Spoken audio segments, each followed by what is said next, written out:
নিজ নিজ এলাকাকে আবর্জনামুক্ত স্বচ্ছ রেখে সুস্থ জীবনযাপন করুন। এই আহ্বানে বিলোনিয়া কর্মকর্তাগণ ঝাড়ু কোদাল হাতে তুলে নিয়ে স্বচ্ছতার অভিযানে নামেন।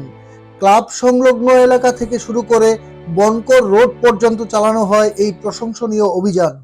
প্রসঙ্গত 9ই মে আনুষ্ঠানিকভাবে সূচিত হয় 5 দিন ব্যাপী কালবৈশাখী মেলা। গত মঙ্গলবার বসে আঁকো প্রতিযোগিতা, নাচ, গান, আবৃত্তি, খেলাধুলা সহ বিভিন্ন প্রতিযোগিতামূলক অনুষ্ঠানের মাধ্যমে এই মেলার পরিসমাপ্তি হয়। এছাড়া সন্ধ্যায় ক্লাবের মুক্ত মঞ্চে রাজ্য তথা বহির্রাজ্যের শিল্পীদের দ্বারা পরিবেশিত হয় সাংস্কৃতিক অনুষ্ঠান। মেলা সমাপ্তির পরই স্বচ্ছতা অভিযানে নামেন ক্লাবের কর্মকর্তাগণ।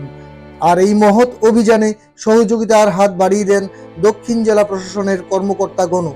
Bureau report, the social Bangla, voice of democracy.